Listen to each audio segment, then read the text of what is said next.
read the syllabus. Seriously, read the syllabus. Hi, thank you for stopping by my YouTube channel. As we know, this semester is upon us. So with the pandemic occurring, we have a combination of in-person or online courses. So I'm gonna just give you some tips and tricks on how to, ace this semester. This video is gonna strictly focus on those who will be doing online courses.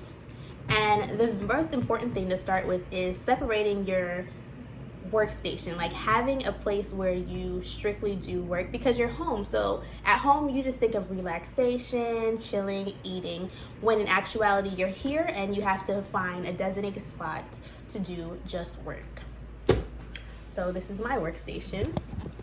I turned one of the empty rooms in my house into an office, and this is what it looks like. You want to have your calendar, just some notes for like big ideas or bright ideas. You want to have your planner, your computer, can't forget the lip gloss because that's really important, and of course pen.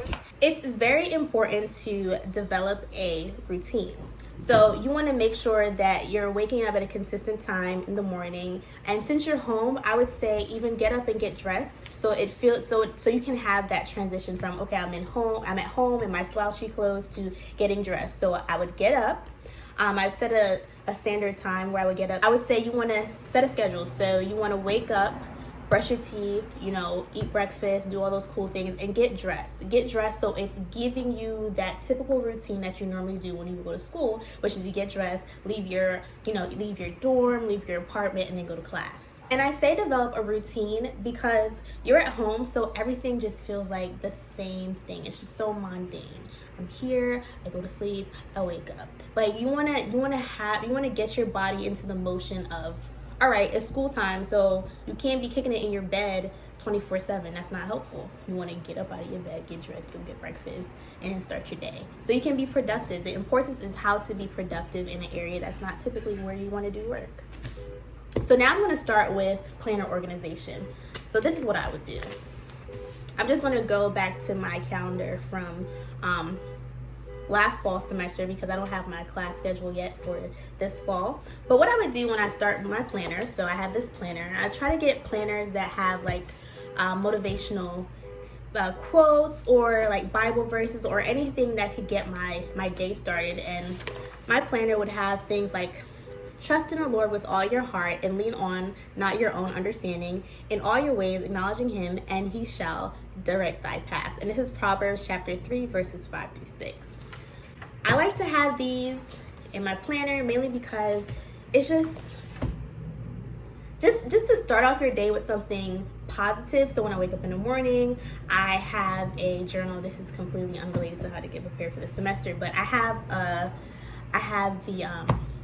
the Psalms a Day book, where I would read that, and then they have a particular Bible verse that I would read, and then I try to pick out 3 things positive that I want to focus on.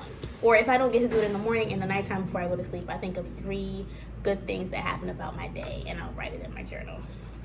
But anyway, back to the planner. So what I would do for the planner is I would start off with the particular month right here. Oh my goodness, the lighting is bad. But right here is my September calendar, and my goals for September is to conquer the semester because greater things are coming. And then I would break it up into 4 little goals that I have for this month. And those are to be happy, have a positive attitude, excellent grades, and to work on my social skills. I'm not the most social, so that's what that's about.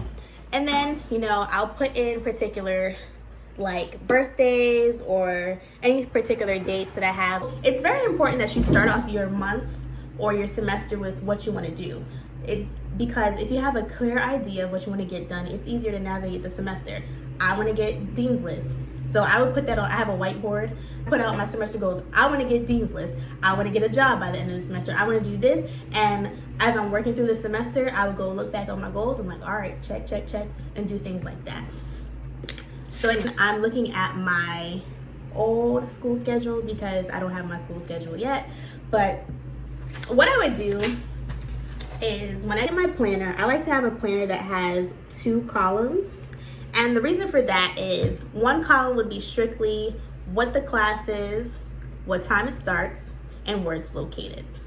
And I would do that in different color codes so that it doesn't look like the same thing. I want to make sure that this particular class pops out, and sometimes I would use particular colors to show how much I really like the class. So one of my classes was, I think, Women's Studies, Reproductive Health, or something like that. And I did that in a bright orange because I really like that class. So I'd write that down. So every time I see that class, I get excited. I try to use bright colors because, again, colors affect your mood. So I'm like, if I use bright colors, I'd be excited for a class instead of using like red and like black or like dark blue. I use bright colors to when I write my stuff out. And then what I do here is I'd either use the class number or the class name over here and then write the task. When I'm writing tasks or like due dates or assignments, I make sure to have my due dates be 2 days before they're actually due, because I like to wait till the last minute to do things. Don't be like me. But I have to trick myself into believing that something is due earlier than it is, because I'll wait to the very last minute and then have something right in my back. So if I tell myself if the assignment is due January 4th, I would tell myself that it's due January 2nd, and then by that time I'm rushing to get it done, and then I have these 2 days where I can like really review my assignment to make sure it's A1 before I turn it in. It has worked for me. It's one of the best things when you learn yourself, then it's easier to conquer the little things that you do. So it's one of the best techniques that I do for myself. It works for me. I'm not going to say it necessarily will work for you, but setting my due days before they're due and writing them out on my calendars, best thing that I ever done to myself. My next piece of advice is to read the syllabus. Seriously, read the syllabus. What did I say? Read the syllabus back to front. Read the syllabus before you get to class, okay? Before your first day of class, read that syllabus. You don't want to, no surprises. You don't want to, at the end of the semester, wow, you got a 20-page paper. What? I didn't know I had a 20-page paper. Look at the syllabus. Everything that you could ever think of is on there. And one more thing, the best advice I received, never buy the book before you go to class. I don't care what anybody tell you. Do not buy that book before you get into class. What did I say? Do not buy that book before you get into class, okay? Unless you need the access code to complete a particular assignment before you get to that class, do not buy that book before you get to class. Here's why. A lot of the times they will put this book on the syllabus, you go to class, and you never use the book. That is approximately $100 to $200 that you could have saved. Okay? All right, so what I would do is pay attention to who the professor is, take the professor's name, look them up on Rate My Professor, or ask somebody on the university, hey, have you taken this class before? Do you know this professor? How is this professor? It's important that you know who you're dealing with before you go to class, because each professor is a different ball game. So what may have worked with that professor is not going to work with this professor. So really figure out who your professor is. What are their expectations for you in the classroom? And that can be found within your syllabus. Pay attention to their office hours. Again, why would they put office hours there if they didn't want you to go? Go to office hours. Have a question, go to office hours. Shoot them an email. The more communication you have with your professor, the easier it is to pass the class. I'm serious. The more communication you have with that professor, the easier it is to pass the class and understand what they're expecting of you. Go to the syllabus and look at the due dates for everything. You want to know when your tests are, your quiz are, your papers, readings that you need to have done by. You want to have all that information. And what I do is I get my trusty dusty calendar, and I like to make sure I get calendars that have like cool pictures of places I want to be, because the semester can get dull. It can get really sad. So you want to have little things that pick you up. You want to have pick-me-ups, and I use that through my quotes and nice pictures and affirmations and Bible verses, because the semester can just be like, I just want this to be over.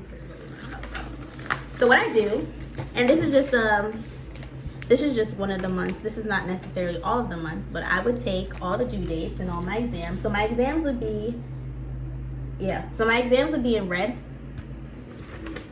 So it says BBH exam here, Kines exam down here, and I just write them out.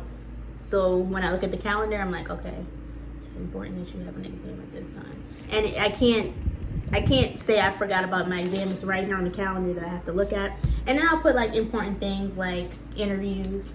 My birthday. That's an important day. Ooh, I was stressed that week. Because it was my birthday and then I had an exam following my birthday and an exam following it. Like I had 2 exams back to back the day after my birthday. Can you imagine? Yeah. So, but anyways, you want to put your exams on here. What else did I put on here? Oh, and then my assignments, I would do in a different color. So exams were red for me and assignments were green. So I had like a book review due for my women's studies course. I had a paper due for my ethics class. I had a research project, and then like, essays. So I would do them in different colors. Just so again, color coding is your best friend. If you color code everything, you'll be good. So I like to write everything down. There's also an app called My Study Life.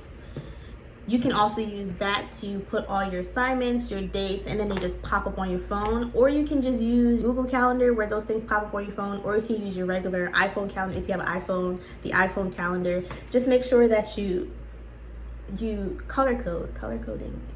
I love it. I don't know. I'm an advocate for color coding. That's my favorite thing to do. So when I'm on my phone, because I have my phone in my hand 24/7, my phone is, I don't know what I'd do without my phone. Or let me think about it. I don't know what I would do without my phone calendar. Not necessarily the phone, like the texting or whatever. The calendar. That is my best friend. The calendar, my alarms, and my reminders. I don't know. If my phone was to just be taken away, I'd probably like crumble. But then I have my planner. But just imagine life without my phone. So yes. And that makes it easier to know when things are due, when things aren't due, stuff like that. Set alarms. You need to wake up. Set your alarm, but also have an alarm clock. I just want to pick this up. Having an alarm clock is really important.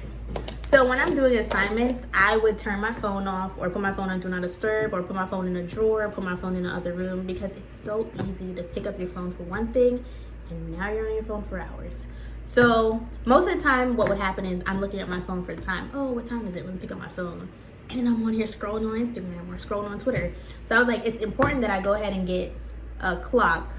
So when I want to know what the time is, I could just go ahead and look at this clock instead of looking on my phone and then going to do other things. And also it gives you that sense of awareness, because when you don't have a clock in your room, it just seems like time is infinite. You're just, okay, I'm doing this, I'm doing my makeup, I'm getting dressed, and time is going away, but you have no idea what time it is because you don't have a visual representation of time, because you mostly check the time on your phone.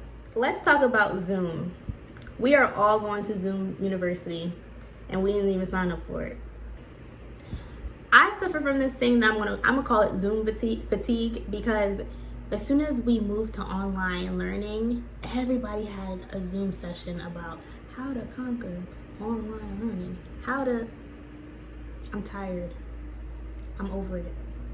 I call it Zoom fatigue, where you're in endless Zoom meetings. It's like when we moved to online learning or on working from home, people felt like you are more accessible because you're at home. So you don't have travel time, you don't have time to get dressed, you can eat as you go. So people are sending you nonstop links to endless things. It's like, come to this meeting, go to this, or we can schedule this meeting at this time, because I know.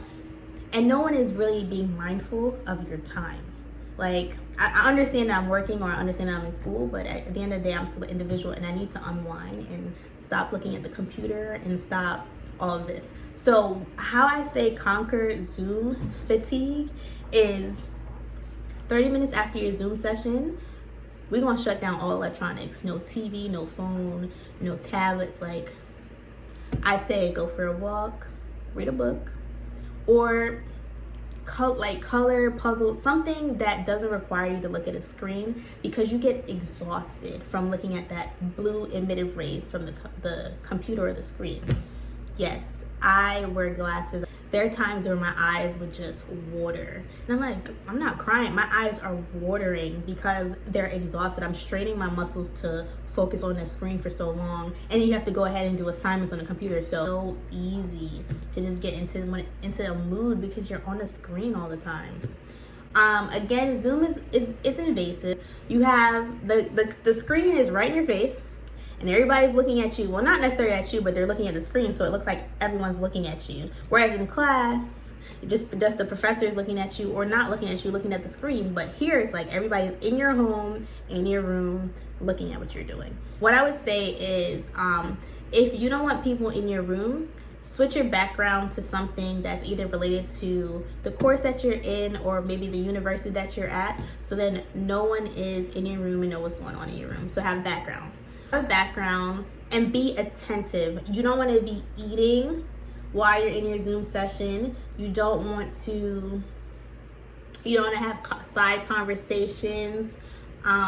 You want to be present, like you're in class, because that's the best way that you're going to retain information. And what I would say is, even though you're home, make sure you review your information or review the notes or review the PowerPoint or whatever additional things you can do to best prepare for this Zoom session.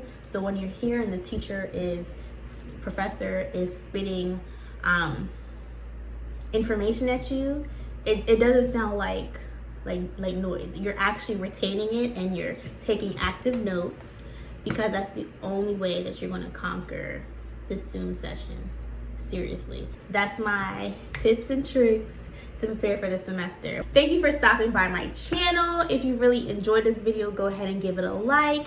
If you want me to give more tips, tricks on anything, go ahead and comment below what you'd like me to talk about. Bye! Put me in a mood.